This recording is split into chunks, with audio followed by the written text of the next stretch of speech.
बढ़िया लग रहा है, if you frankly ask me at this point. Apollo tyres और तेजी दिखा भी रहा है, अब 4% ऊपर और बहुत तगड़े ओपन इंटरेस्ट के साथ यहाँ पर हमने देखा है वो तेजी की पोजीशंस जुड़ती हुई 8% का इजाफा ओआई में देखने को मिला है। तो ये इनफैक्ट पहला ट्रेड था जो सचिन ने आपके लिए आइडेंटिफाई किया और उस पर मोहर अब लग रही है मयूरेश की भी। फंडामेंटली एक मौका यहाँ पर आपको चूकना नहीं है। 315 याद रखिएगा टारगेट था सचिदानंद उत्तेकर का। लेकिन एक दो ट्रेड जो आपकी स्क्रीन पर आएंगे, जो कच्चे तेल में वीकनेस देखने को मिली, जो $82 के आसपास ब्रेंट के भाव हैं, बीपी, एचपी, आईओसी, ये एक बहुत ही साधारण सा ट्रेड होता है गिरते कच्चे तेल में ऑयल मार्केटिंग कंपनियों को दरअसल लॉन्ग करना। एचपीसीएल 4% ऊपर, बीपीसीएल में 3% की तेजी, तो आईओसी भी करीब 2% ऊपर है। अब सवाल यही है कि इसमें से बेस्ट ट्रेड क्या होगा अगर इंट्राडे के लिहाज से ही पकड़ना है। मानस, आपकी क्या राय है? कुछ अटेम्प्ट करेंगे पोजीशन खड़ी करना इन ऑयल मार्केटिंग कंपनियों में? देखिए, मेरा समझना है कि जो एक्चुअली जो क्रीम थी वो ऑलरेडी निकल चुकी है। 3-4 दिन पहले ही तीनों स्टॉक ने कंफर्मेशन दिया था रिवर्सल का और एक बड़ा मूव देखने को मिल गया है। तो इंट्राडे के लिहाज से नहीं, अब आपको वेट करना पड़ेगा।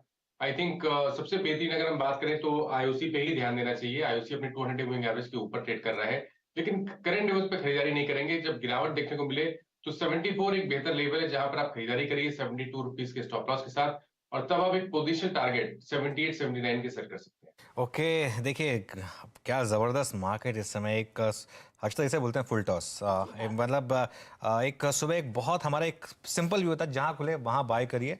और क्या ज़बरदस्त मार्केट ने आपको मूव दिया है लो से। तो क्या वो ये जो लो है ये खैर एक फ्रीक लो है, तो इसको मैं नहीं मानता हूँ। लेकिन फ्यूचर्स के लो से भी अगर आप देखेंगे, जो ट्रेडेड रेट है उसके लो के हिसाब से भी अगर आप देखेंगे, तो आपको अच्छे खासे 80 पॉइंट के करीब निफ्टी पर मिले हैं। और बैंक निफ्टी पर भी देखिए कहाँ खुले थे हम, 42,800 वो जोन था बाय करने के लिए। और वहाँ से करीब करीब आपको 150 पॉइंट बैंक निफ्टी पर भी मिल गए हैं, 42,925।